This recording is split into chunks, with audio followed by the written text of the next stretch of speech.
Hey everyone, welcome to the fourth straight night of live streaming from Death Valley Observatories. Kinda crazy. It's my first time doing that. That's one of the only reasons I actually decided to hop online. And like yesterday, it'll be a short-ish stream.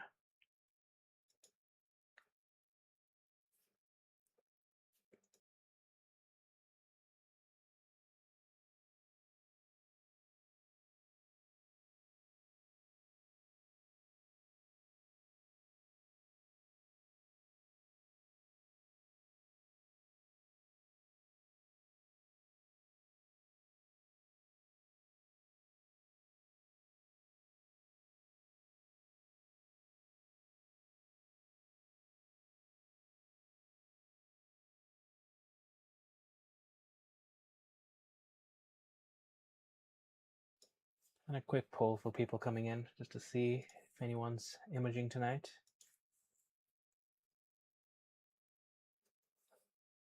So there's a couple of those both voted no, so sorry.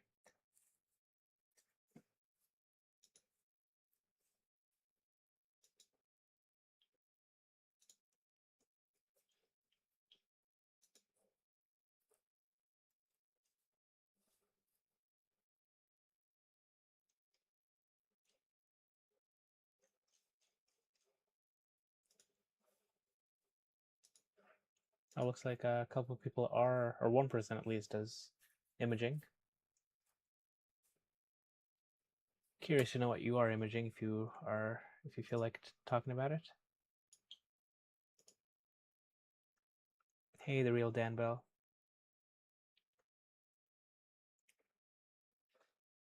Oh yeah, yeah. Gotta avoid the storms. Not worth it. But hopefully, if it's good, I usually get super crispy skies after a thunderstorm. So hopefully that means you're getting some nice skies tomorrow, or maybe the day after.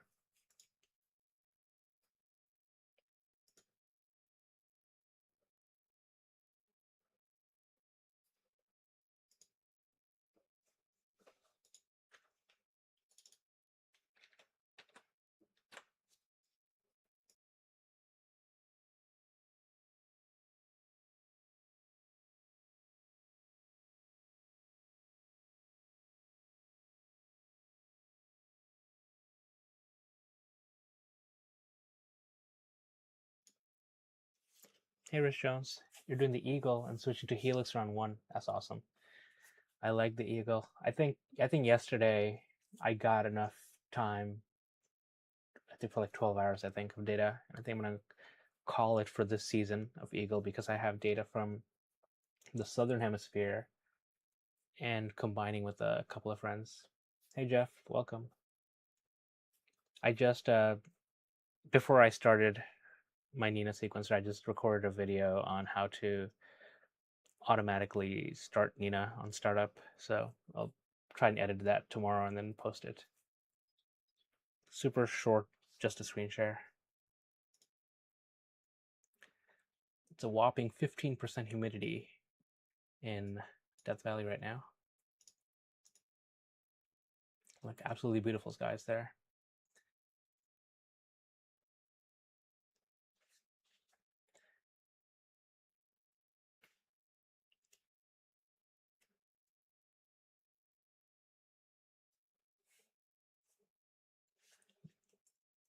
And it looks like the moon is already affecting my Blue Horsehead Nebula. So I have moon avoidance on. Like the moon right now is like 31 degrees away, which is too close to my LRGB filters. So, damn. I thought I'd be able to finish the Blue Horsehead this week, at least one more panel this week before the moon started coming up. But as you can see, I zoom in, the moon just, yeah. Okay. So I'm shooting something called VDB 152.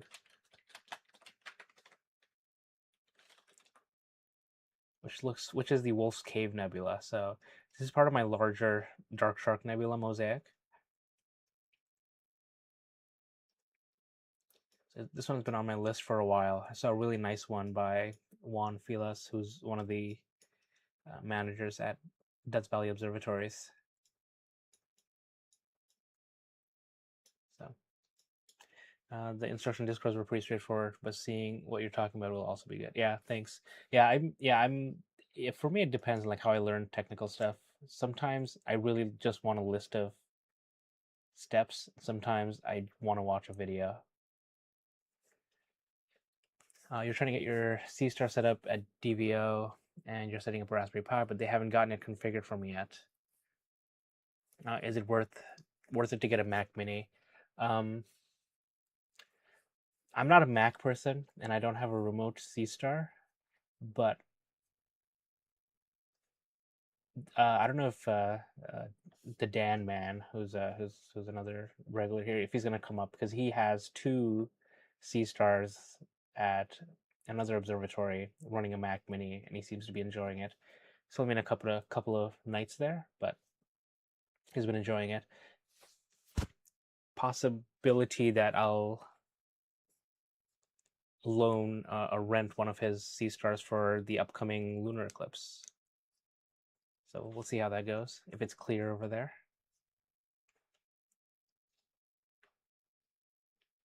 Yeah, I'm not a Mac person, so it's really hard for me to say if something Apple related is worth it. I'm sure to a lot of people it is, especially for something like a C Star, because you can run iOS apps on them. So you can run the C Star app and connect to it directly, super easy.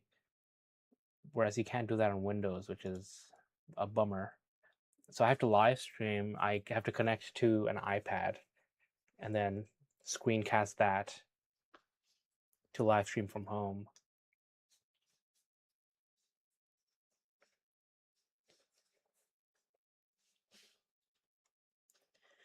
You need to start planning your fall and winter targets. Yeah. Hmm. I have this book called The Astrophotographer's Universe by Charles Bracken. It's been actually been good for my target scheduler. I've been meaning to. I don't do like book reviews, but I've been meaning to do one that covers that Charles's book and Cyril's book as a kind of what to image and then how to process it kind of video resource. I might do that this weekend. Super low tech. I need some like low tech videos. I have so many videos in progress, but some of these are from Charles's book, Charlie's. Let's see, red, green, green. Waiting for blue, and then I can ally stack this.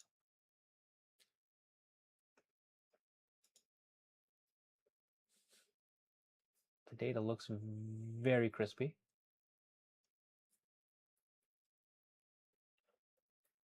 And Rich, I know you're waiting for DVO to set stuff up for you. I just want to say my filter wheel had issues this morning, and then I worked with the DVO staff, Nicholas specifically, and he got me, opened it up, fixed it for me, and got me going before the day was up. So the support there is top notch. I'm glad I signed up here. The only astrophotography book you have is the Astrophotography Man book, Chris Woodhouse. All right, Chris Woodhouse has some nice stuff. Like he has a YouTube videos on Target Scheduler, I think. Let me look him up.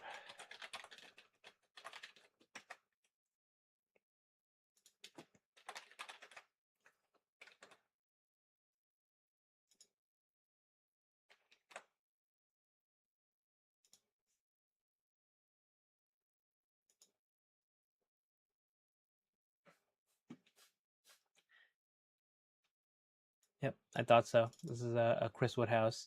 I've been subscribed to his channel for a while. He has a lot of good Target Scheduler videos from a while back. Recommend watching. It can be a little bit much. It's got some pixel size stuff too. I I plan on covering Target Scheduler when I do my Nina video series. So, but yeah, +1 for Chris.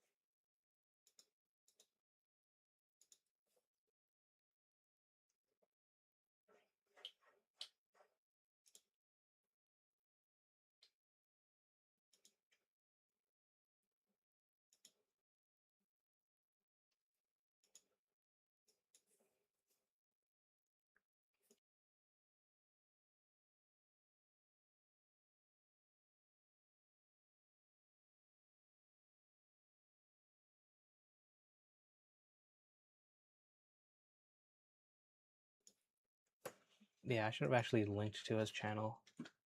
Hold on, let me do that. That's right. His handle is at Astroshed. Forgot about that. There's also another Astroshed somewhere.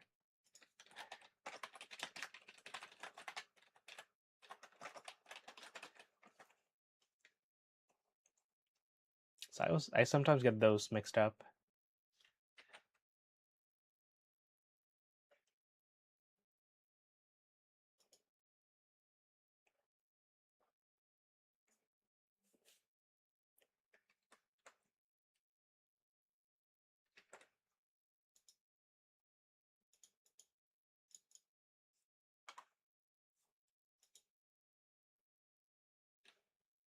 And here's what the observatory looks like from the front webcam, from the front observatory cam. Looks like this SCT is shooting something over there. I probably should have. I actually did not plan tonight really well because I didn't expect the moon to be so close to the blue horse head. Hey Otto, welcome. Welcome, welcome. Red, red, green. What? Why are you not doing blue?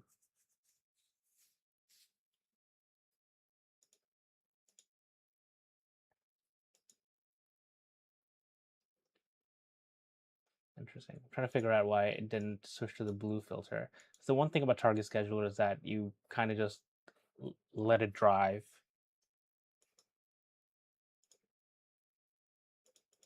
Yeah, I should have switched to blue, but what I can do is we can live stack red and green and get something funky.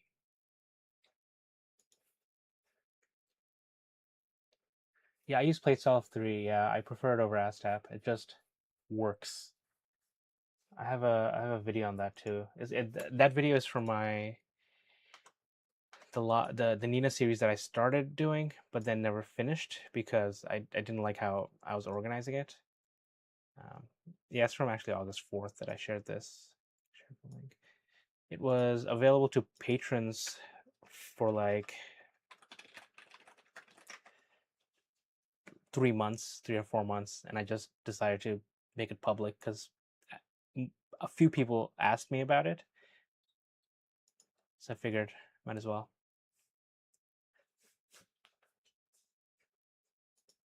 I think ASTAP works great too. I was gonna say this. That's not a ding against ASTAP. At home, I use both. So at home, I'll have my main solver as PlateSolve 3 and my blind solver as ASTAP. But on this mini PC here, it I'm using just PlateSolve 3. Didn't feel like downloading a different database, and it was also the direction I was going when I started the Nina video series because I started with this mini PC. I think you should just start saying what you don't have a video on. Yeah, and I was checking. I have like 300 something videos. This is how I document. So it's not just with Astro stuff. I've been doing like screen recordings for myself for a long time, and I have another channel where it's not active anymore. It's kind of dead. Where I have almost 10,000 subscribers showing programming stuff.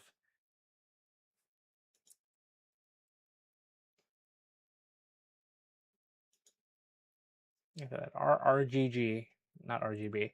Some colors coming through. It's interesting. Thanks, Chef. Yeah, I was always a visual learner. Like ever since I learned how to screen record, I've been doing it.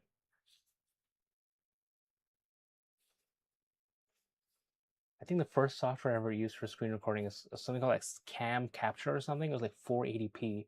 I loved it.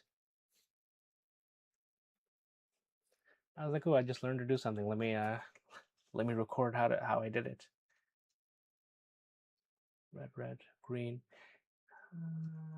Okay.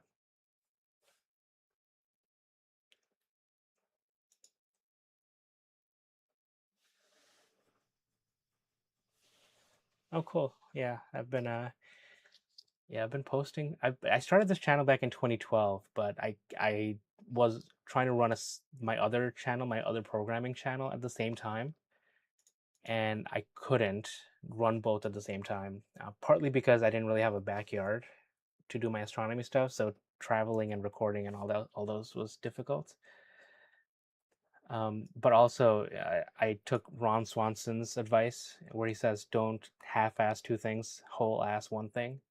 So I picked programming to whole ass for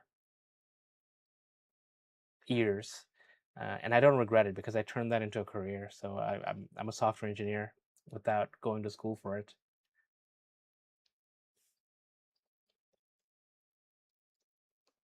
Yeah, it was hard. So I the Astro was just a hobby, became just a full on hobby every that I would do every once in a while when it was clear. All hail Ron Swanson. Yes, I live by that whenever I can. Whole ass one thing.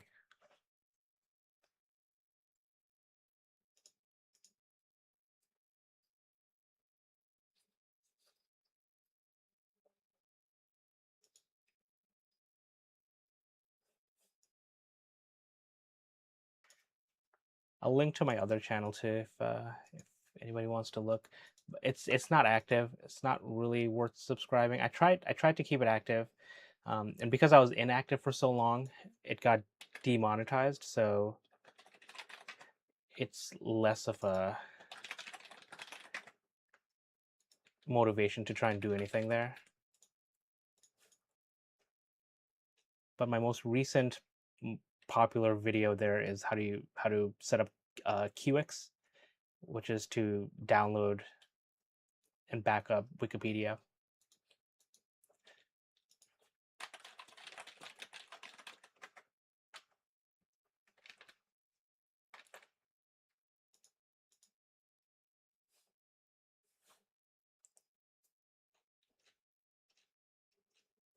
And the cool thing about my other channels, I have a ton of like Excel, JavaScript, and C++ videos.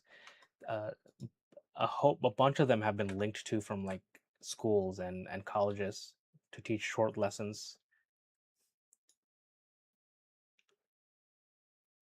which I didn't know about until a college in London reached out asking if they can use it because they saw some other school use it, and the other school never asked me for permission. Never. I mean, I would never say no to any of that, and they're welcome to use public videos. But it was cool of them to reach out and ask.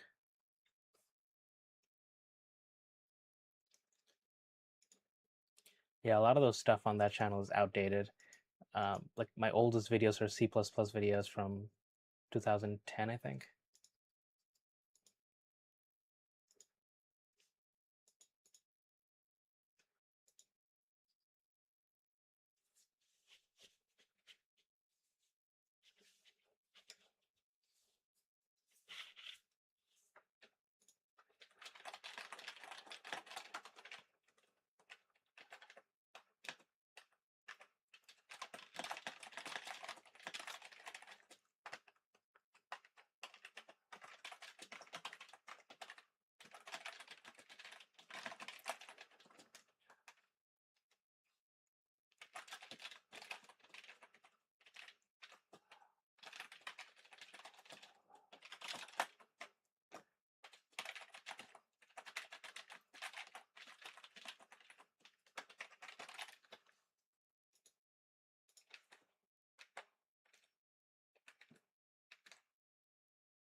I'm gonna move that over because I keep accidentally clicking on the window.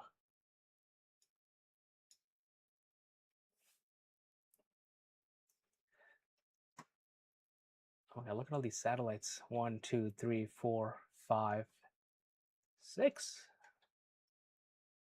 I know Perseus are still kind of active. I'd like to see another fireball and vapor trail.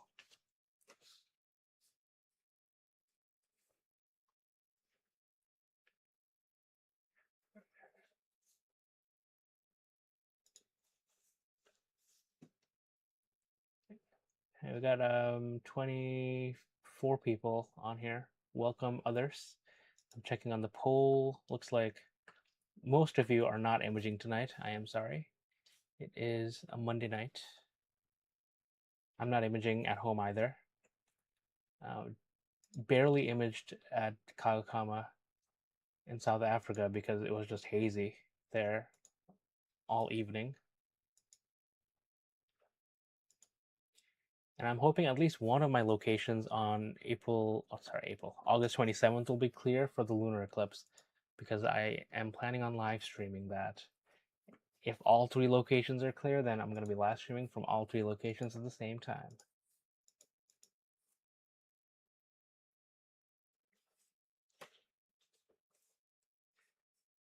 Yeah, hazy skies. Yeah, here it's just overcast. It's actually drizzling right now.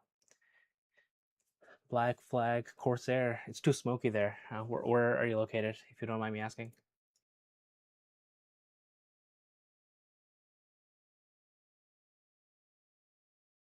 Hey, Gazing Star Chaser. Michael, if I remember correctly.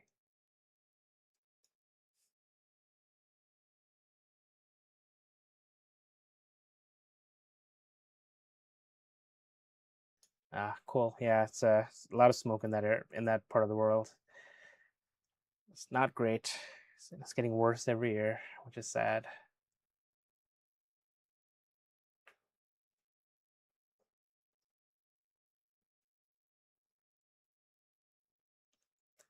During a lunch break, you saw an airliner fly overhead and saw a shadow in the sky. That's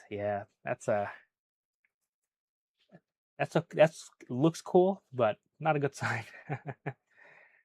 Hey, Arizona Dark Sky Observatories from Phoenix. Welcome.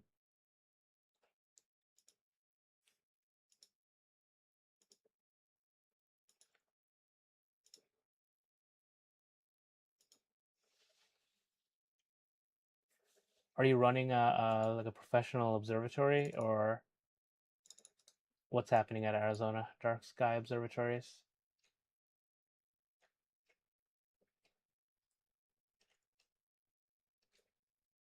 Googling you, can't find anything.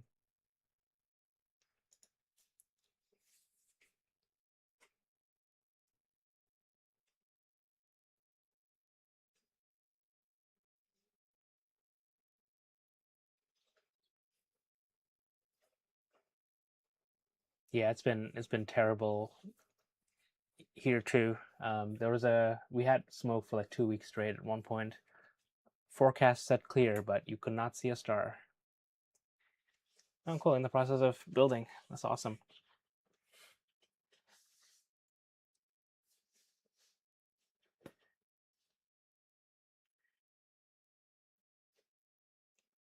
Yeah, I bet the skies in Arizona are crispy clear too. What's your Bortle scale there? 1, 2? And what's your latitude? I think that's a lot. That's what a lot of people have been asking when they find out that you have a remote observatory somewhere. Like, what's your latitude? Oh, cool. You're doing it as a 501c.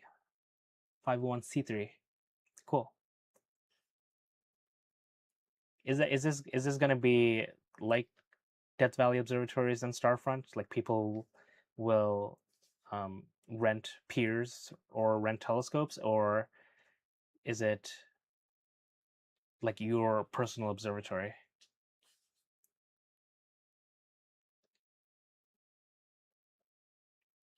Yeah, Phoenix is Bortle 8-9. That makes sense. My wife flew through there one summer a few years ago and then got stuck because they said it was too hot for the airplane to lift off. I've never been to Phoenix. I would love to go. I'd love to go to any of the southwestern states I haven't been to. I'd like to go visit my telescope. I know Magus from the Discord server visited it last weekend.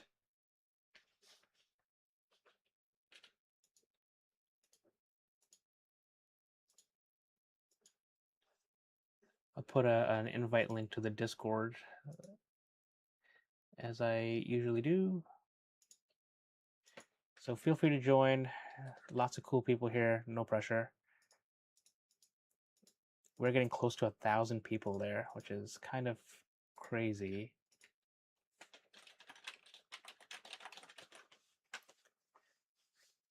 You don't miss the heat that you grew up in North Phoenix. Oh, cool. Yeah, I bet the skies were crispy.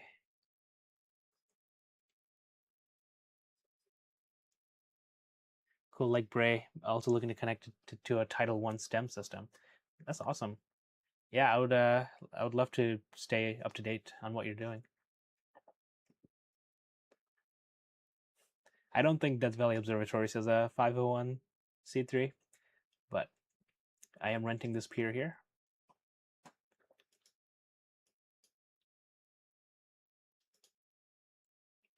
And now I think Bray is moving on to the southern hemisphere. Looking forward to seeing how their Australian skies pan out.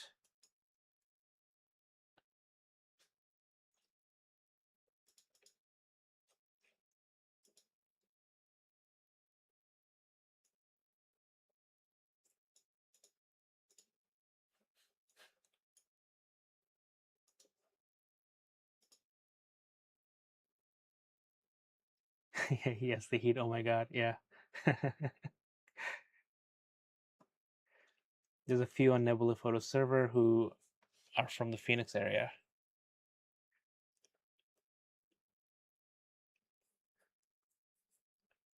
Cool. You should invite them. Yeah, I'm on that server too. Nico is a he used to live one town over from me. We used to be in the same astronomy club, and we didn't meet in person until he moved out of town.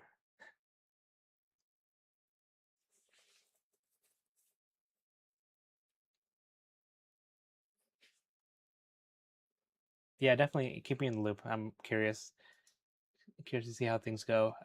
You might be the first nonprofit observatory of like this that's trying to go up. So I'm really curious.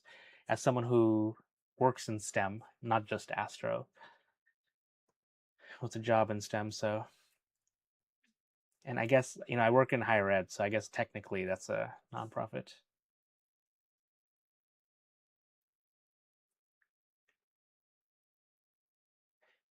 Oh, cool! You're gonna visit your mom in Peoria soon. That sounds fun.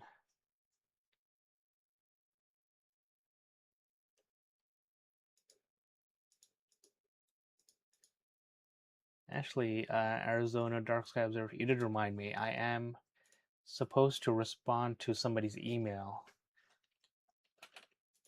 I volunteer with this organization called the Space Consortium, located in Massachusetts. I'll pull up their website while we're here. So they run Massachusetts Space Week every year. So I volunteer there. I usually give a talk at the Boston Museum of Science every year. Every year meaning I did it 2 years in a row. So technically that's every year, right? Um, the great people. It's only run by two people, so they recently reached out asking me if I was interested in doing something in the fall. So I totally forgot to respond to them earlier today. So your 501c3 comment reminded me that I should reach out or look at my email. You have storms again tonight? Yeah, it looks like the entire like northeast is in clouds and storms, and the northwest everywhere but Death Valley, it seems. Blue. Oh, there we go. Now we got some blue. Now we're getting blue. So for some reason it did a whole bunch of reds and greens, and now it's shifted to blue. So once I get my first blue frame, I can change this up. So I'm gonna close this out. Cool. Again, this is VDB 152. Let me show you what this looks like. I'm gonna pull up Juan Felis's thing. It got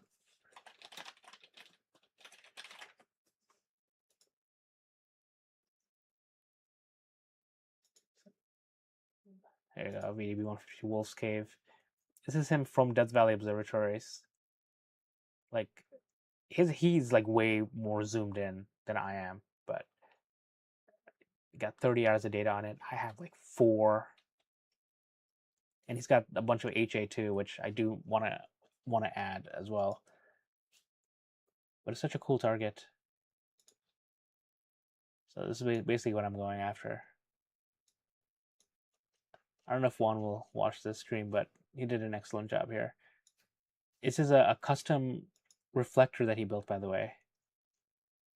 The DIY 12-inch f4 Newtonian. Mind blowing.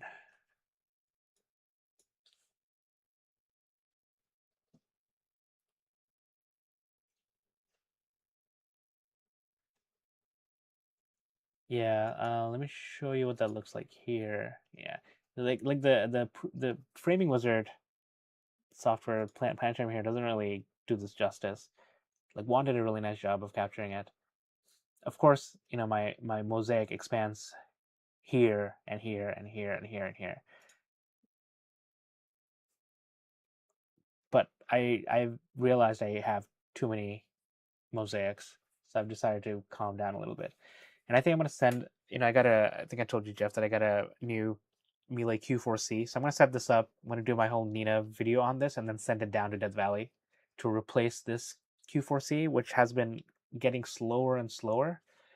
Melee asked me if I can switch out the SSD on there because they think it could be a problem with the SSD going bad. I don't know how I'm gonna do that. SSDs are expensive. But I think if I bring it home, I can give it new life. Oh, look at blue. Okay, let's do a live stack. See what it looks like in RGB. Even though there's just one B, as opposed to 2 reds and 4 greens. Wow, it's looking pretty cool. Like this is only 25 minutes of data. Like it's coming through, minus the dust motes on my sensor. Yeah, all the dark targets seem to be really cool. Yeah, did I show you? I may have shown you my insane 54 panel mosaic of Taurus, which I'm trying to go after dark nebulae there. Like all these dark nebulae here, and the Pleiades are right here, and you can see the Pleiades are not in my mosaic. That's because I'm going to get it separately. But yeah, there's like so much dust here. Some of these aren't even cataloged. So I'm not going to run this 54 panel mosaic because I will never ever finish this. Like this area is also cool. Burnout 1, 2, 3, 4, 5. But yeah, I've been going a little mosaic crazy, which means that I haven't been able to finish a single project. So I'm gonna have to change that before the fall. It's over a year of imaging time for me as well, because since it's all dark nebula, they're not gonna image based on my moon avoidance settings. Like I do 110 degrees. It's a little overkill, but it just means that I get super even background when I'm imaging. Uh, it's not gonna image 2 weeks out of the month, so it's gonna be like a 2-year project. So I'm definitely not gonna do the 54 panel mosaic. It's insane. I'm going to do sections of it, and then maybe that's a reason to send a wider field setup somewhere else later. Oops. I think I messed up my live stream window.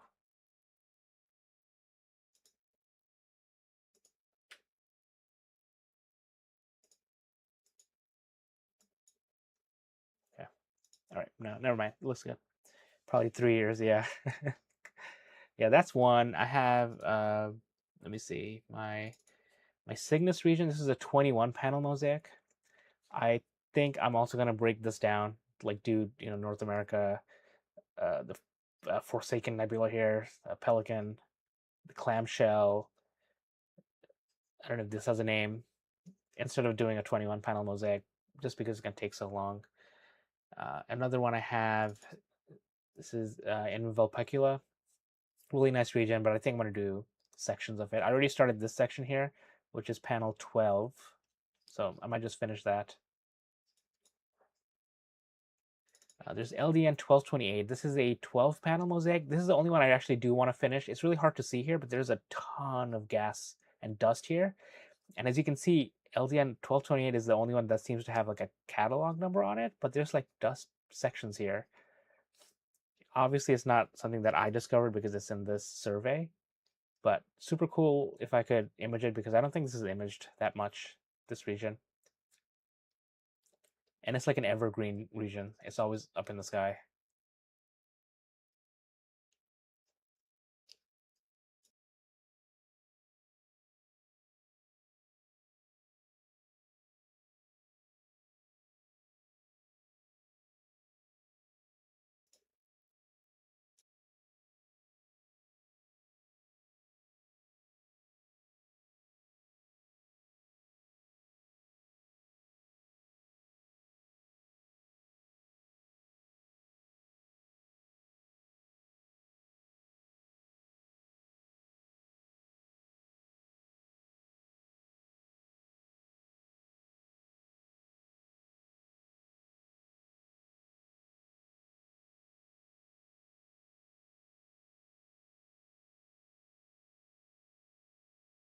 Just saw this job on Facebook. They're hiring stargazing guides. Damn, I would love to do this, but you know, don't live anywhere near Bryce Canyon.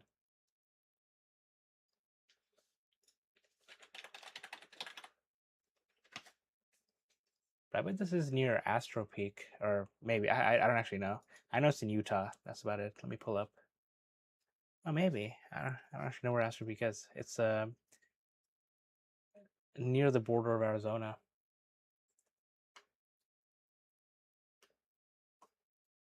Cool.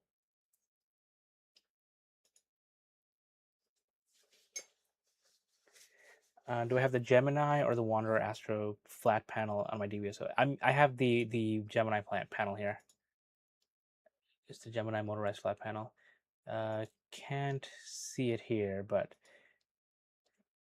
yeah, it's the Gemini panel. It's I have a unique Gemini panel here. So this is the USB only version.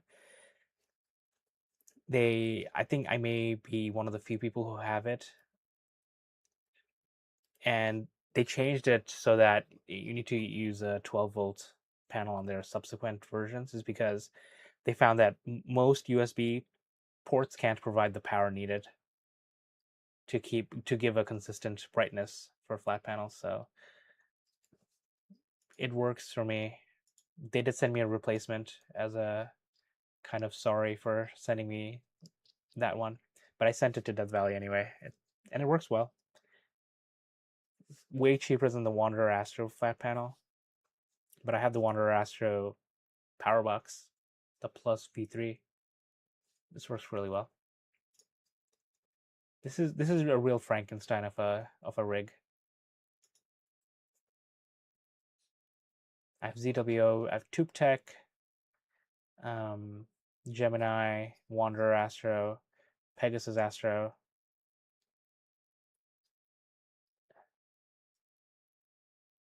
Yeah, I guess Tube Tech is a big chunk of it. ASCAR, that's the telescope. Ooh, hey, I think this is a meteor. Look at that. Woohoo. Yeah, it's a good night. Caught a random meteor. Let me screenshot it.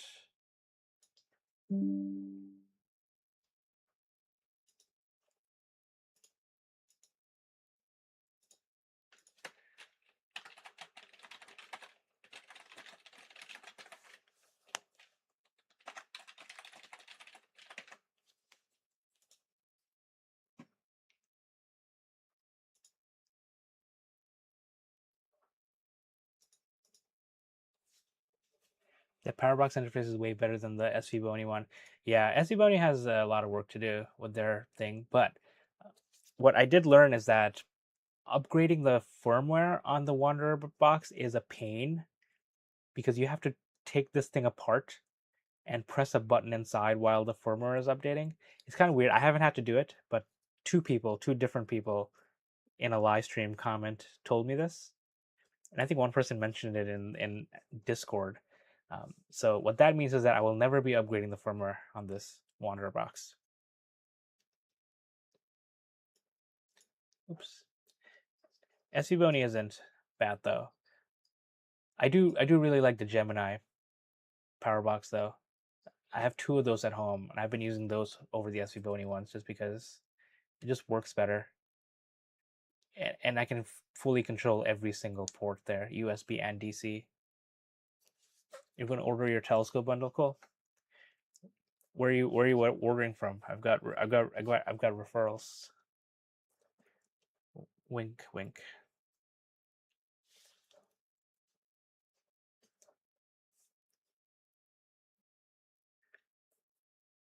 Yeah, I agree. Yeah, there's no reason to upgrade. If it ain't broke, don't fix it. I don't know if Ron Swanson said it, but I feel like he would have.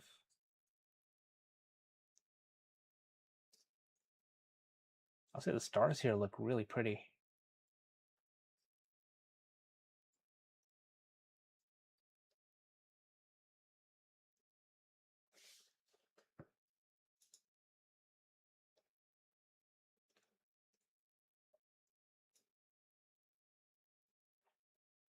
I'm just trying to see when the next looks like it'll autofocus in like 30 minutes. Cool.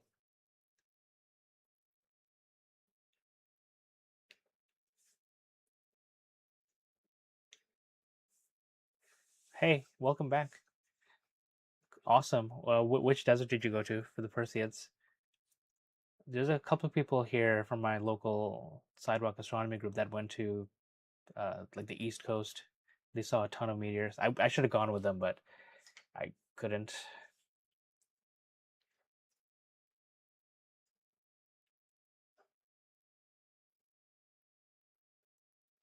Yeah, I'm glad you got a good show. I think a lot of people saw some really nice meteors.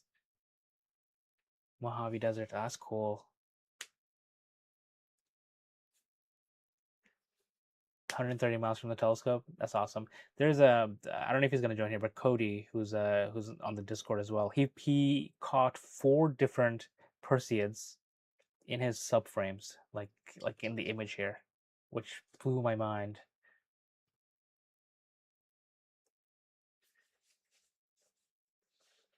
Yeah, same question as Jeff. What gear are you thinking about getting as your telescope bundle?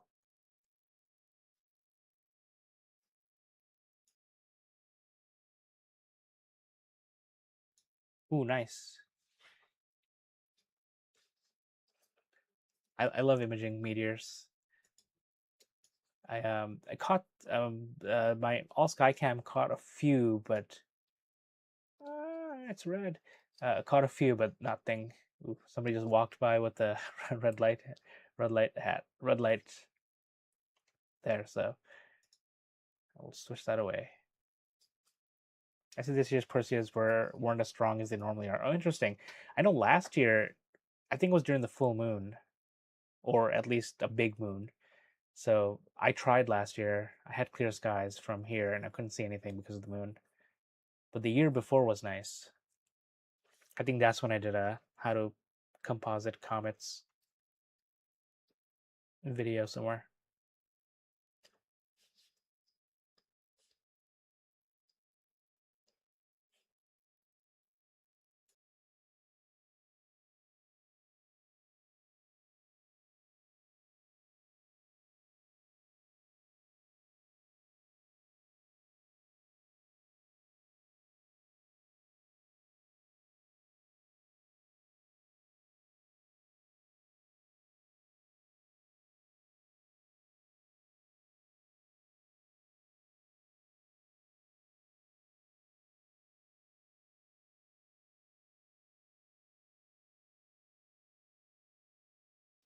Ooh, an IXOS. Cool.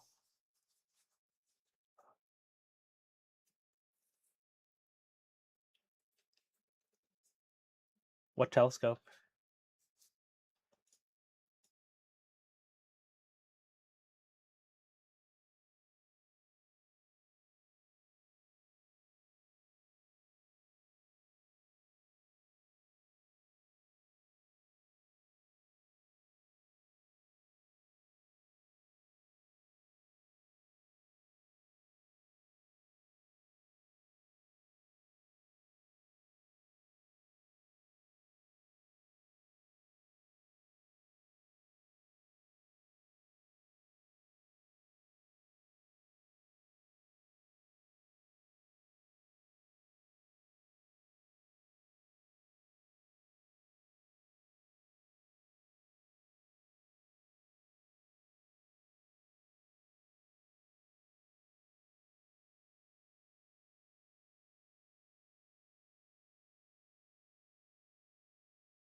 Oh, is the IXOs one of those mounts that doesn't have that doesn't have the azimuth knobs? That's a good call out, Jeff. I totally forgot about it.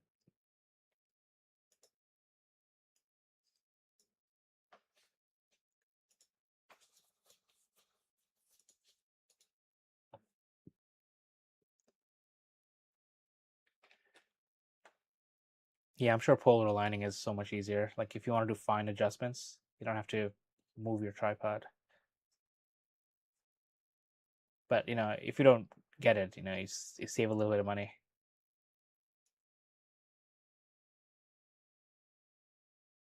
It's not like this hobby is expensive or anything.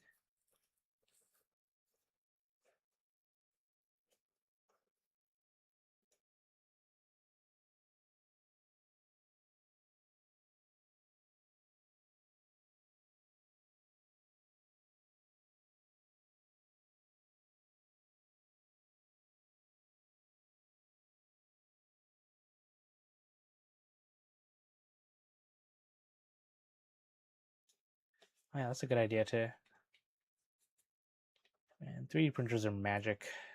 I wish I had room here for. I gotta move this out because I keep accidentally clicking on it. I wish I had room for 3D printers here, but I had to pick 3D printers or telescopes. Your camera's gonna be the SV Bony SV705C. Cool. Which sensor is that? I'm looking it up.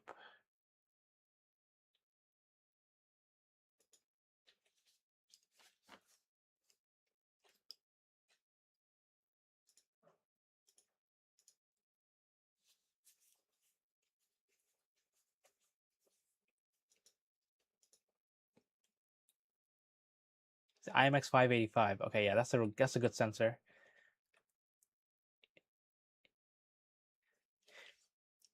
Hey, before you place your orders, whether it's like on Amazon or the SV Bony website, feel free to ping me.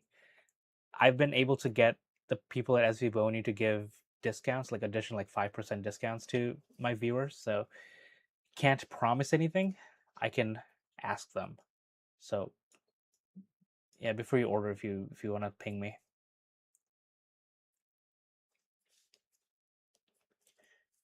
Your kid makes wire holders in 3D. Yeah, I have some of those too. I have access to 3D printers at work, so I'll print junk whenever I can.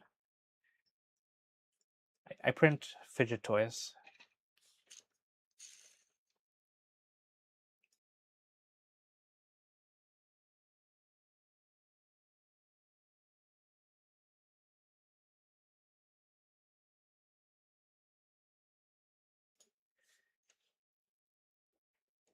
I'm really looking forward to seeing what the Astrophilus AAPA is going to cost when it releases the pre-built model. Yeah, that'll be cool.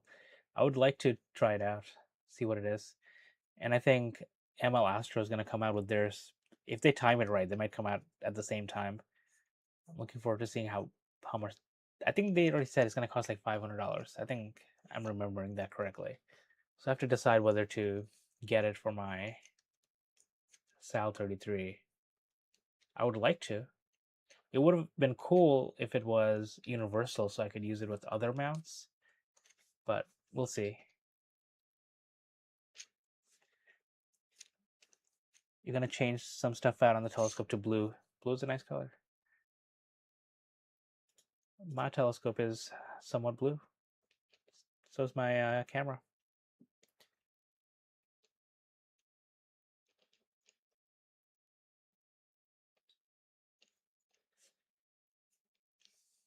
At $500, you'd pick one up. Yeah, if it's universal. Yeah, the Astrophilos one should be Astrophilos should be universal, right? I think Jan.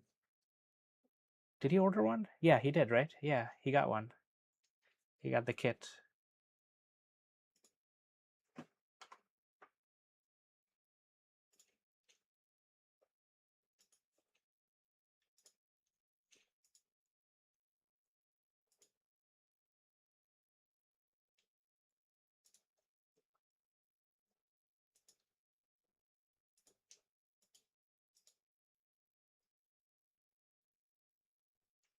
Yeah, super cool. Yeah, when I saw it, I immediately wanted it, went to the website, and then I had to stop myself.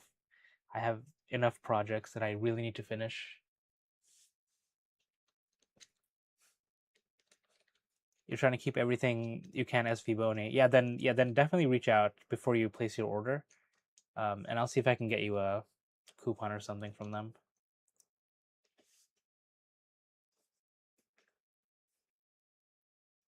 Yeah, SV Bony people have been good to me, and this channel, and more recently my Sidewalk Astronomy group. When they found out that I do a lot of outreach, they wanted to get involved, so I appreciate them.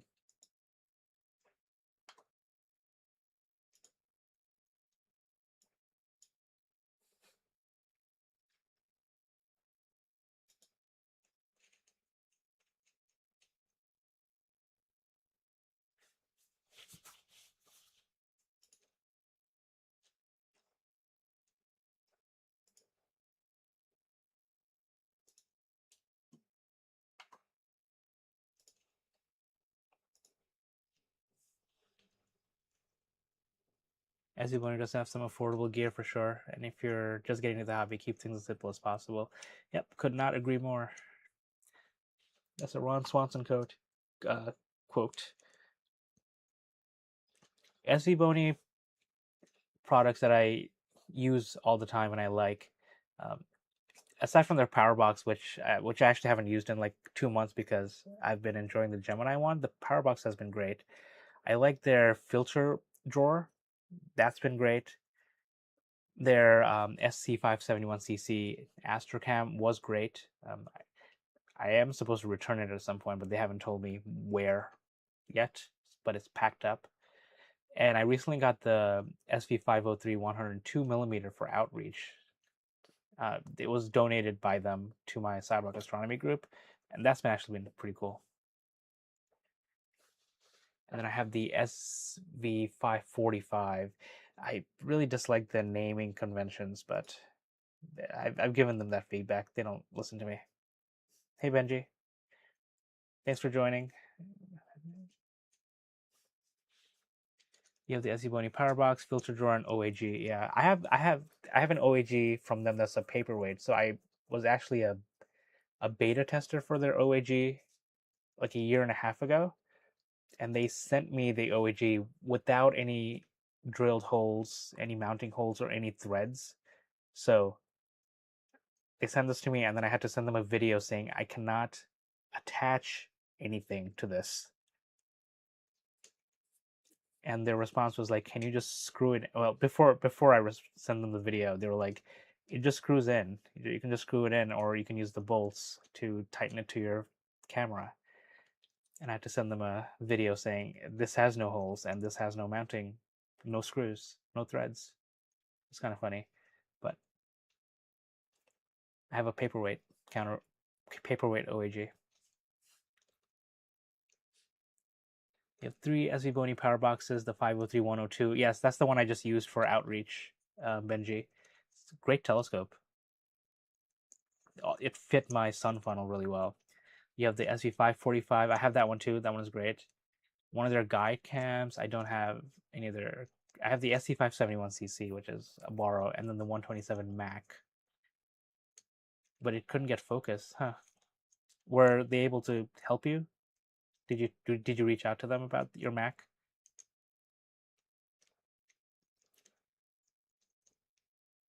You put a guy's name in here, but don't want to get banned. I don't know what that means, but feel free to if you want to DM me on Discord, feel free to. You just returned it, yeah. Yeah, as everybody will, at least the honor returns. Yeah, it was silly, Jeff. It was. I still have it. I'll post a picture in the Discord at some point of what the OAG looks like. And then they have an EAF. I've seen a couple of people testing it, but I haven't gotten my hands on it, and I've actually been turning down SV Bony offers to test gear because they have a lot, and their timelines are usually more aggressive than I can deliver these days.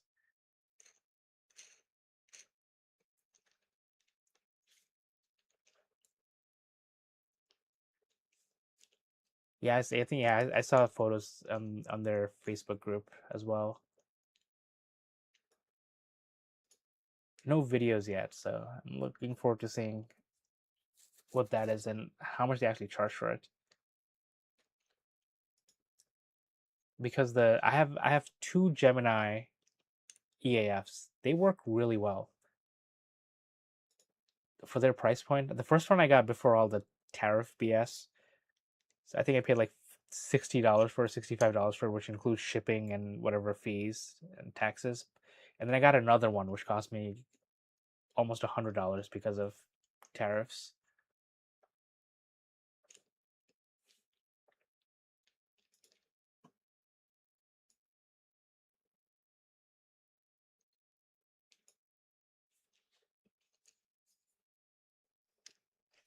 Hopefully the model number is not going to be the SV220 EAF.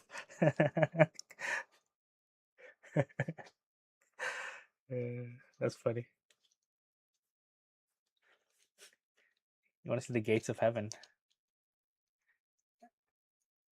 They have pretty bad chromatic aberrations, not horrible, but it was enough to push me into buying the Ascar 120 Apo and the Ascar 60F. That's cool. Yeah, I haven't tried the 102 for astrophotography. It's been strictly used for outreach.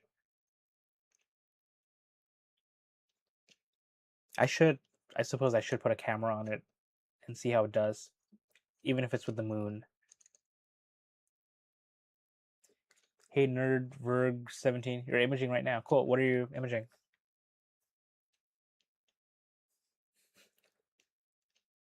Oh, you get big purple halos. It kind of makes sense, right? It's an big achromat. There's another telescope I tested for them, like the SV526 or something. It's mainly meant for visual. Uh, it had some really bad chromatic aberrations, but they never claimed it to be an astrophotography telescope, so I can't really blame them. Oh, you're imaging the Big Dipper. Interesting. What are you imaging with? Wide field?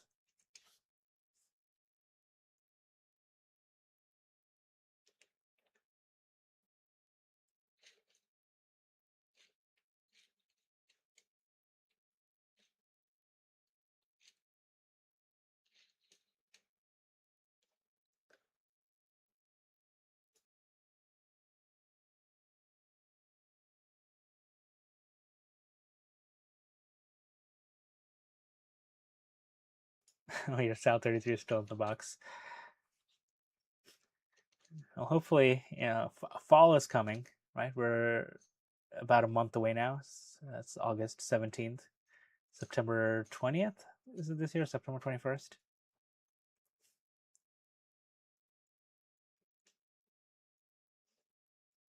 Yeah, it's tough. It's tough. That's what remote observatories are for.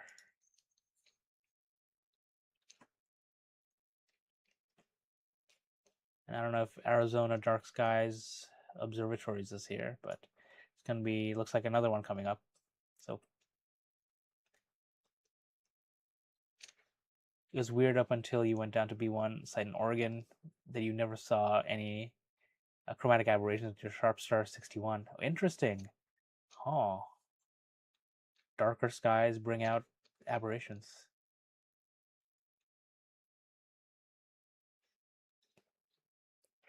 That's interesting. I haven't.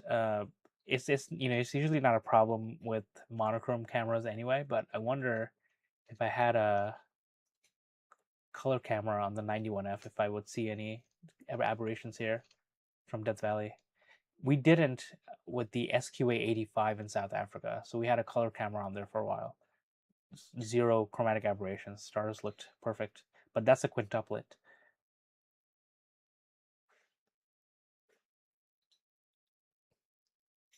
Yeah, that's interesting.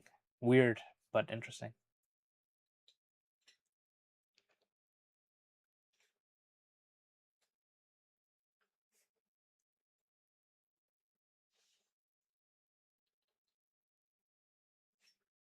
This is a very cool community. Everyone tries to help each other get better. Yeah, absolutely. I love the Astro community. I love doing outreach. Just telling people, showing people stuff in space. I love planet season.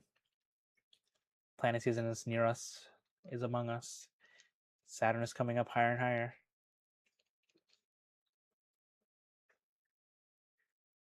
You don't get any chromatic aberration on 60F. That's yeah. Longer focal ratio does better with chromatic aberrations because the light has a longer path, longer time to correct itself.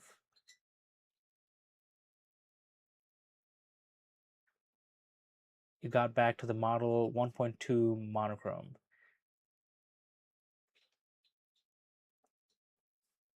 I'm not sure I understand. Nerdverg 17. That's right. I saw you mention you picked up the FRA 300. Yeah. The FRAs are all like half off now, right? Because they're discontinued.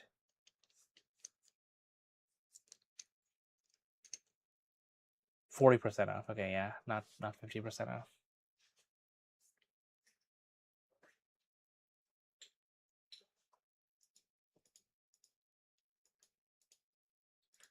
I did just pay for the WAF. Like literally like 15 minutes ago while live streaming because my contact at Sharpstar Optics says they can finally send a unit to the United States. So I did pay for it. I bought it. So I'm looking forward to testing it. Hopefully it's good and I didn't just waste a couple $100. I think I'll try it out on maybe my 120 Apo because then that would make it super portable. The 600 is 50% off. Oh, interesting. You want to go to a star party? Yeah, since you're in Pennsylvania, you should look up. I think you were the one who mentioned Cherry Springs. So Cherry Springs has star parties. So they might have a schedule somewhere. So I recommend looking them up, see when they happen.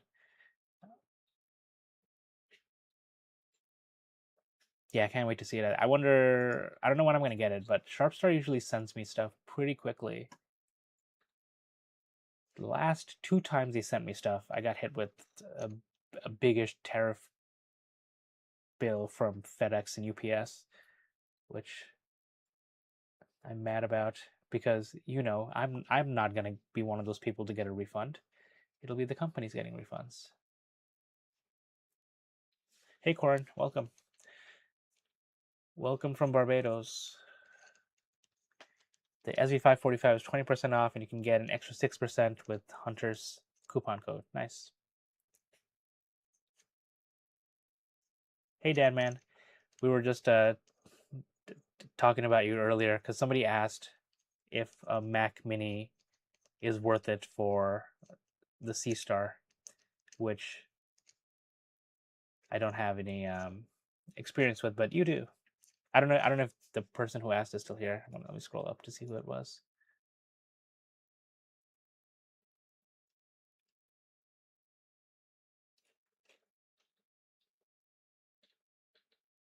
Oh, my chat doesn't go up all that much for my interface. It's taking a while to load, but anyways, cool. You had a space teacher, and he had worked for NASA. That's awesome. Yeah, I feel like most of the engineers that work for NASA pre 2025 were all like super passionate people. I worked with somebody at my job who was a project manager at NASA in the 90s. He wrote a book on orbital dynamics, and he knew I was into space, so he would just tell me about it whenever he would see me, which was awesome. But a lot of what he said went right over my head. A lot of math. The quick installation video they put out on the WAF made it look really simple to put on a scope. Yeah, I agree. I also asked them if they're going to sell the telescope adapter piece separately, so that you can have just the adapter installed in the telescope at all times, and you can move the motor unit from one telescope to the other pretty easily. And they said they will. Eventually, they'll sell just the bracket, so you can just leave those installed between telescopes. So, looking forward to that. Then I'm gonna get like a couple of those if it works well. I'm sure it will because ASCAR is Sharpstar Optics makes good products for like remote observatory. I don't know if it was for remote observatory. It was just like maybe it was for remote observatory. I honestly didn't follow up. I was just like, you need to talk to Dan. Dan man.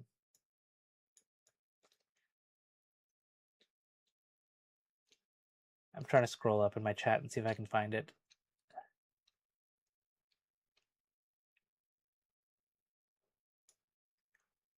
Oh yeah, Rich Jones. You're trying to get his sister.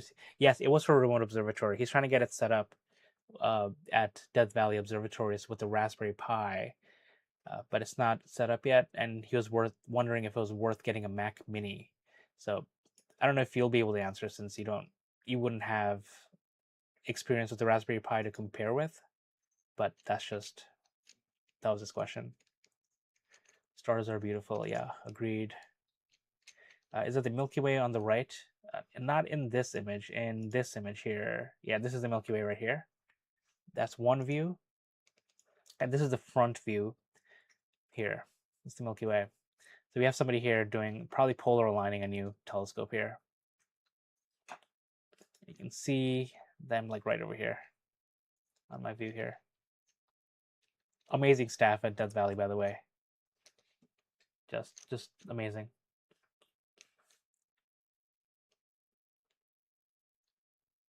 No imaging there. You had tropical rain systems come through Barbados today. Yeah, super wet, huh? Do you have any clear skies coming up in the next couple of days, Corin? Usually, after storms, they bring some clearness. Yeah, I agree, Jeff. That would be great. Yeah, being able to just shift a focuser from one to the other. And then, yeah, and then I'd have to, yeah, I guess for backlash, you would just overcompensate for backlash. So I don't think that would be a problem either. But once I get my hands on it, I'll definitely test it out.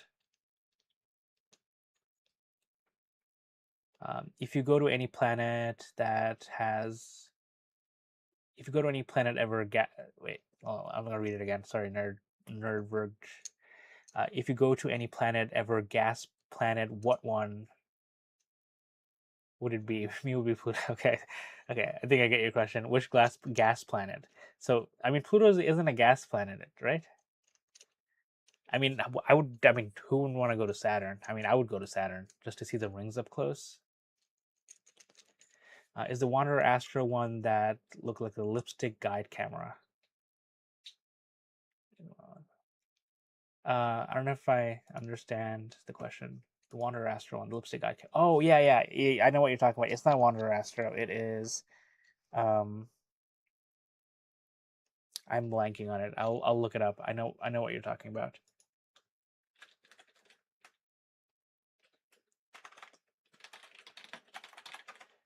I know what you're talking about.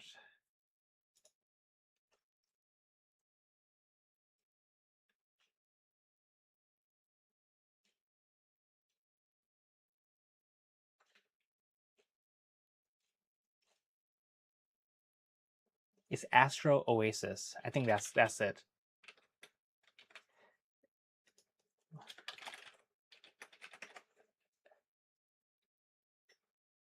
Yes, the Oasis focuser, right? Is this the one you're talking about, Jeff?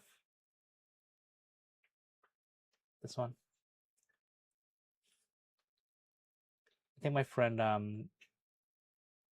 from Astro AF, Doug, he has a video on this.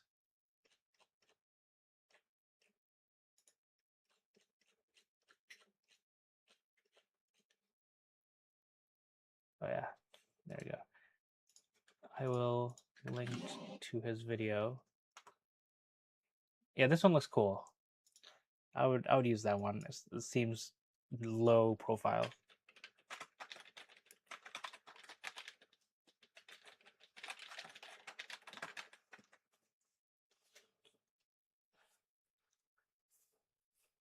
You catching up with the chat. You only went to one observatory that was Cherry Springs.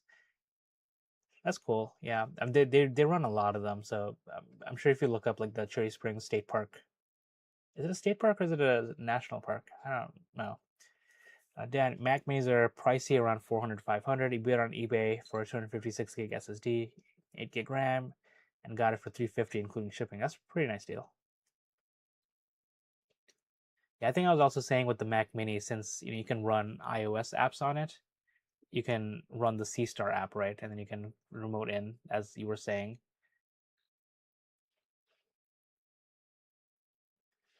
You might just use your new laptop. Yeah, you can use a laptop for sure. Easy peasy. Now, do y'all recommend getting Starlink or something like that? Uh, Starlink. You see all these things, all these satellites. Pretty sure these are all Starlinks. What are you looking to get, Michael? Like internet for what? For like traveling? Hey Cody, welcome. I was telling people about your 4 subs with meteors earlier when we were talking about the Perseids. Still mind blowing to me. I caught one faint one earlier. That's about it. You like the fact that you can disengage the clutch and manually focus with that one. Yeah, that is neat, right? With the Astro Oasis. I don't know why more focusers don't have that.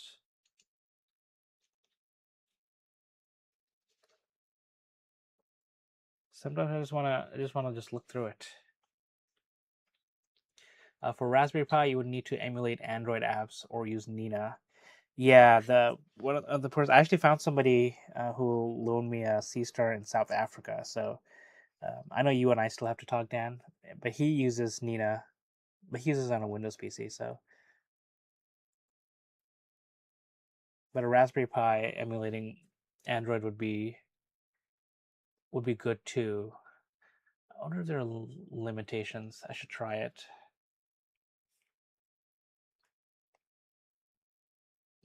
But I think with the Raspberry Pi, I think the idea is to also set up VPN.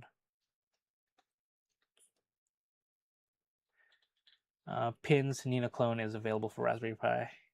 Yeah, it's for C Star control. I don't know if you can control a C Star with pins. Not yet, at least.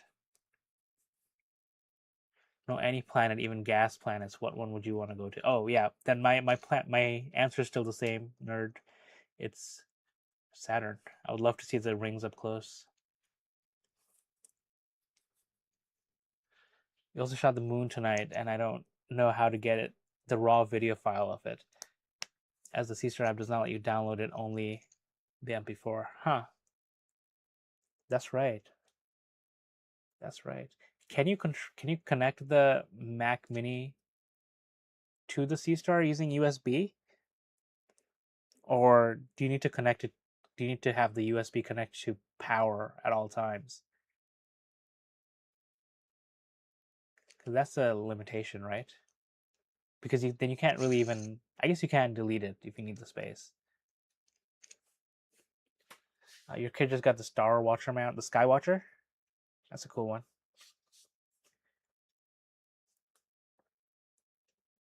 Yeah, it's amazing that C Stars can run on uh, Nina. This is really nice results with it. There's a way to get it off by connecting to the C-Star's IP while it's connected to whatever Wi-Fi in station mode, but I can't access that. Yeah, that gets tricky because when I used to, I mean, I still can. Like when I live stack with uh, SharpCap at home from a C-Star, I would connect to it online through as like a drive, as a shared drive, and that does work. Huh? Yeah, how would that work? Yeah, since it's not a wired Ethernet connection, you can't split the network. Hmm, something to think about. Yeah, the USB is connected to power. Yeah, that makes sense. How's the support at Astro Peak? I wonder if like once a week you ask them to connect the C Star to your Mac Mini directly for a few hours while you get stuff out and then connect it back to power. At Death Valley Observatories, they would totally do something like that. You just got to put in a request in the morning and then another request at night to switch back to power. You and your dad would look at Saturn and the moon. Yeah, I love Saturn. Saturn's my favorite planet. Absolute favorite planet. Can you connect a sea star with fire capture or sharp cap? No. Uh, the only way to connect to sea star is with ASCOM alpaca, which is sharp cap. I know fire capture cannot handle that. Uh, I'm pretty sure sharp cap cannot do alpaca, but Nina can.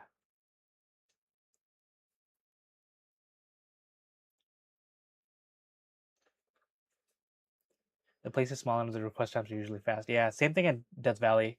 I was saying earlier that I had a focuser filter wheel issue this morning, and then it was fixed by like 4 p.m. my time, which was cool. Or 7 p.m. my time, 4 p.m. Pacific time. You've seen one of the rings, and your great great grandmother owns a shop right by NASA. Ooh, and she saw the Challenger go off and blow up. Oh, that's sad. That's sad. I watched that on which whichever one was in 2003. I think was it Challenger or oh man, I don't know. I'm blanking on it. I always say that after 12:30, my brain starts to shut down a little bit. Yeah, bummer.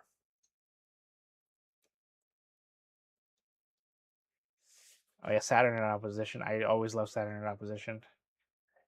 The rings are always so bright, and we'll be able to see the rings a little bit better this year. They were like almost edge on last year. Columbia, that's right. Thanks, Dan. Yeah, Columbia was the 2003 one. Yeah, I saw that one. I was watching TV. It's like etched into my brain. Yeah, Challenger was 88 or 87. That makes sense. Yeah, it was before my time.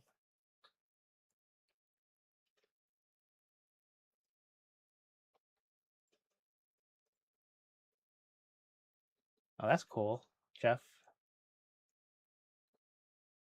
That's cool. I still have never been to a rocket launch. I would love to one day. Challenger was January of 86. Yeah.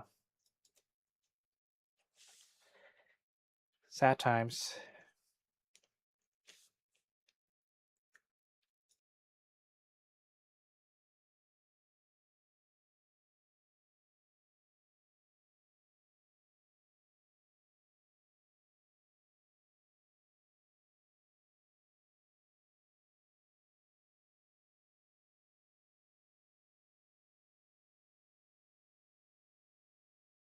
Oh, yes, please. I would love to see those photos. There are a few people on the server who have who like chase rocket launches. I think Red's Rhetoric, he's one. He's in Massachusetts now, but he used to be in Florida. So I think he has a bunch of stuff. Yeah, I'd love to see those photos.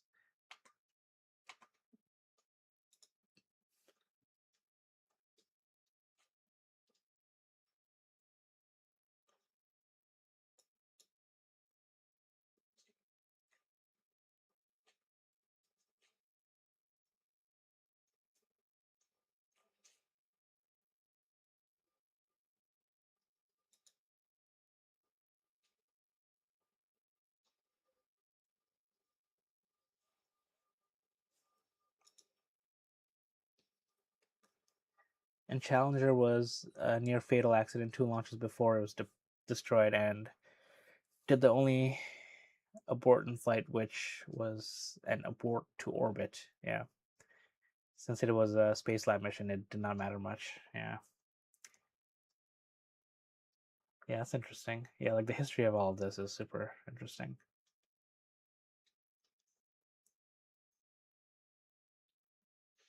Nanami Astro 599. There are a lot of interesting and super smart people on all the servers I'm on. Yeah, I feel like that's a common common thing with like astronomy. We're all smart peoples, I think. I don't know. Sometimes I'm not very smart. I was trying to plan for the lunar eclipse, and my original plan was backwards, and also I timed it wrong. But I'm caught up today. You saw Artemis 1 and 2 take off. That's awesome. In person? Do you live in Florida? Not, you don't have to reveal that. I'm just curious. How many light years away have you gotten pictures of? I mean, the farthest thing I've ever imaged was probably like, I don't know, a billion light years with my SCT a while back. Was when I was trying to like see how far I can see. Maybe even more. There was one time I went for a, a quasar, which are billions of light years away, but you can't see any detail. It's just light. Like like any one of these lights could be a quasar from 5 billion light years away, but they're not. But could be. You live in Florida, nice. Yeah, you got all the cool rocket launch. This is starting to look good. I think like even just live stacked, just like 5, 6, and 4 frames in red, green, and blue.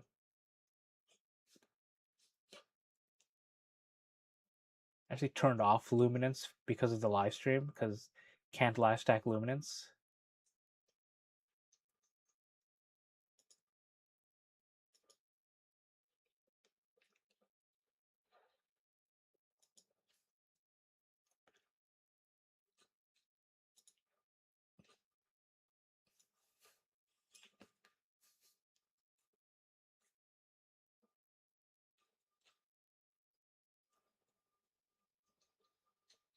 But cool. All right, I'm gonna uh, say I'm gonna end this live stream in 13 minutes when it hits 10:45. So it'll be about almost an hour and 45 minutes of streaming, way longer than I wanted, but I loved the engagement here. It was way better than yesterday, so I think Sunday nights are not great for live streaming. And this is also the first time I've live streamed for 4 nights in a row. So another thanks to Death Valley Observatories for giving me a place I can live stream from so often. The most I've done before was 2 nights from home. I think it was like Jupiter or something.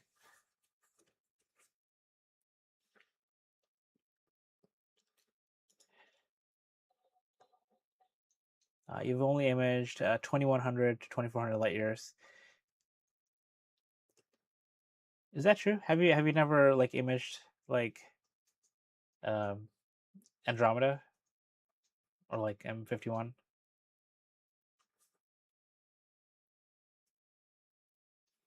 Cool. You met Buzz Aldrin. He's a cool dude. Although I don't know if his and my politics align. You found 4 observatory within 50 miles of your house. That's awesome. Yeah, see, you just gotta look. There, us astronomers are everywhere. We're in the shadows, looking for darkness. Isn't Andromeda a lot closer than that? Andromeda is. Maybe I misunderstand what you meant by 2100 to 2400 light years. Because Andromeda is 2.5 million light years. Unless you meant to put like a B in M in front of L, so it's 2100 million. So it's like 2.1 billion light years away.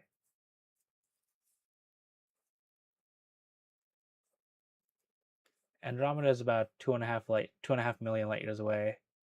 I think M51 is like 30. How far is M51?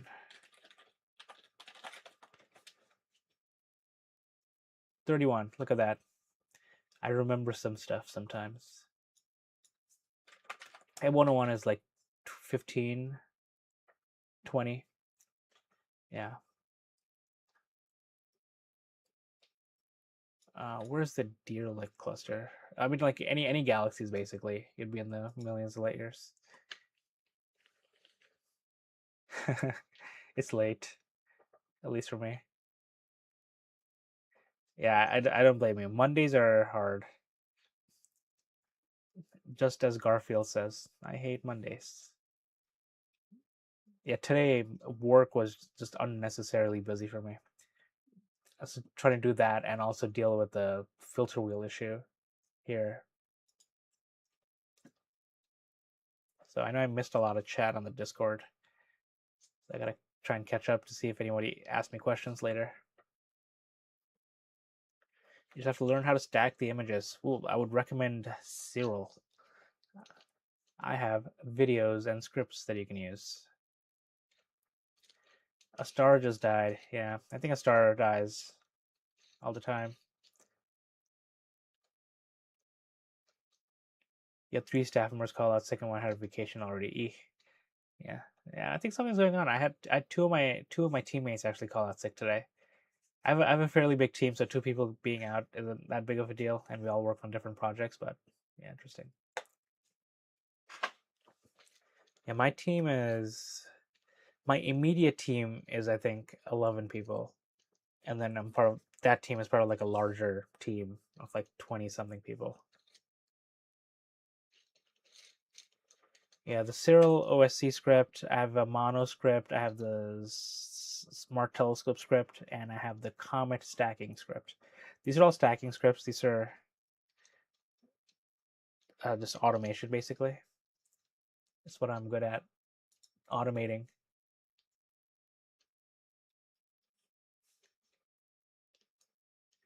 You were sick last week. Yeah, it sucks being sick in the summertime when it's hot. I was sick last month during a heat wave. Like I had a sore throat. And cold water hurt. You run a space class with your brothers in Florida. That's cool. Like for like kids. What do you do in your space class?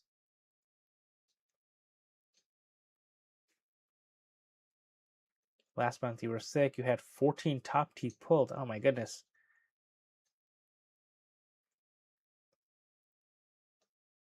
That sounds rough.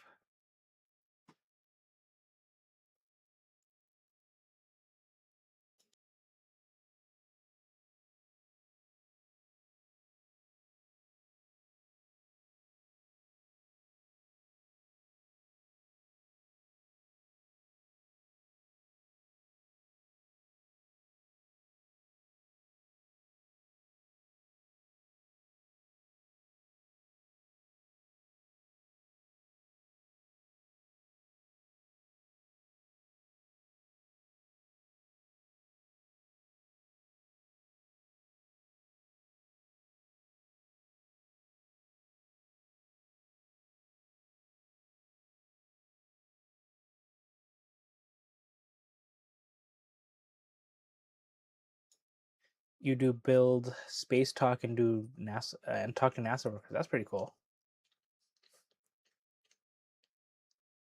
Yeah, same question as Dan. Did your teeth get replaced?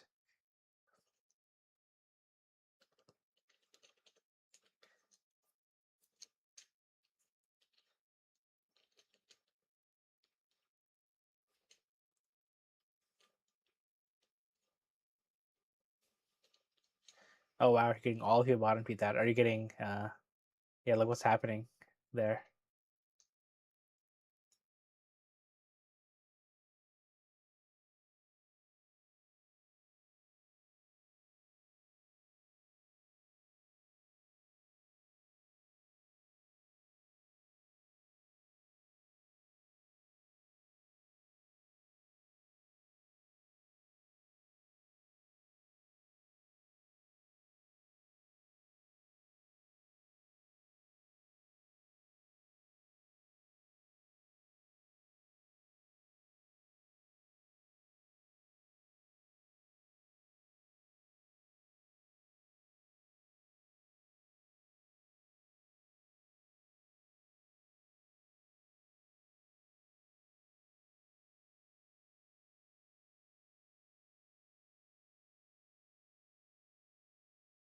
Hey, Majax, welcome.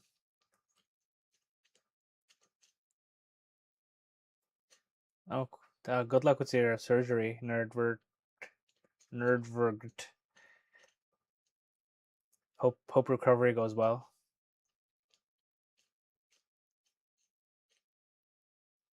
Yeah, wishing you and Michael the best.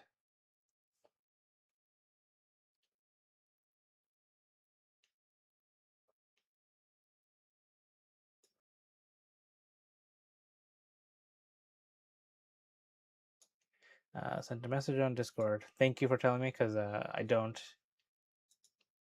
get notification. Oh, is this from this morning? I responded to you already about your dust motes, right?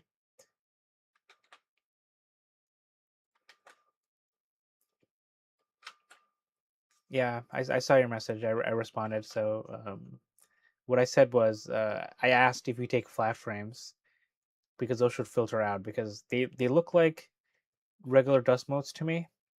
But if it only happens in high humidity, it could be that your heater isn't working hot enough, or it might need a wipe. In which case, I would recommend my video showing how to wipe your sensors clean, which which might help. All right, nerd. Thanks for hanging out. Good luck Thursday. Hope to see you in another live stream. Check in when you can.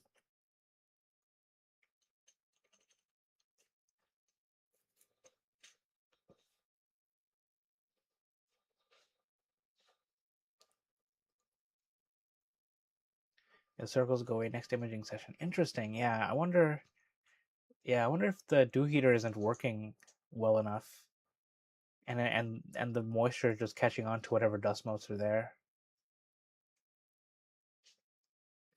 Yeah, sometimes the blower isn't enough as much as you want to try. Like I'll link to my video again. It's pretty short. I guess it's 11 minutes. Um, you can see that I use a blower, um, and then I use a wipe, and you can see the differences. You blow the front of the scope lens. Oh yeah, so all the dust and the front of your optics, they're not gonna show up like this. These are usually like on the sensor itself, like on the sensor glass.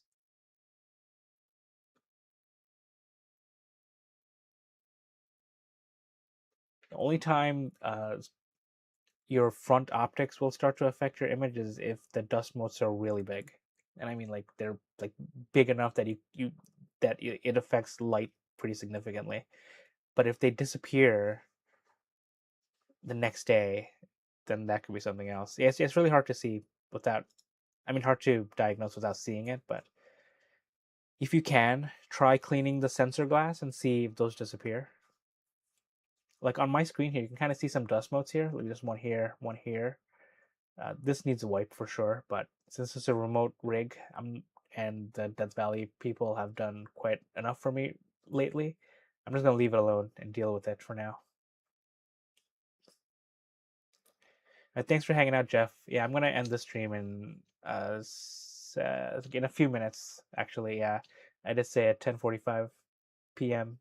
Pacific time is when I was gonna end, so I'll go off audio so I don't keep talking in a minute, and then be in text only. You think you blew out dust on camera glass too? Yeah, yeah, definitely check out my video if you can, because I show the before and after of a blower and of a swab, and how much of a difference it really makes. Yeah. Good night, Jeff. Yeah, yeah. Thanks for joining, Michael. Always good to see you. I hope your teeth situation work out.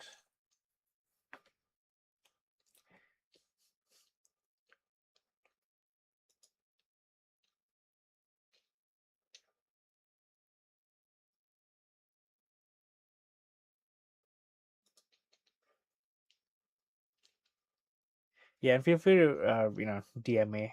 I respond eventually. I'm not the fastest responder, but I'll get back to you eventually.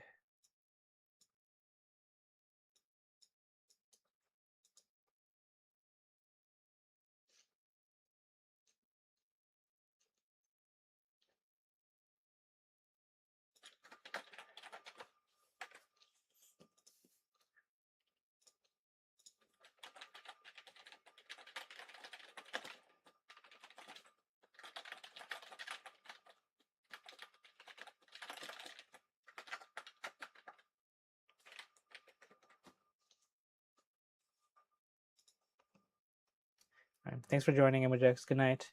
I'm gonna hop off audio and then be in text only for a minute or two, and answer any final questions. Thanks everyone for hanging out. This was great for a Monday night. There's like 500 of you, 500 viewers who went through here. Super cool.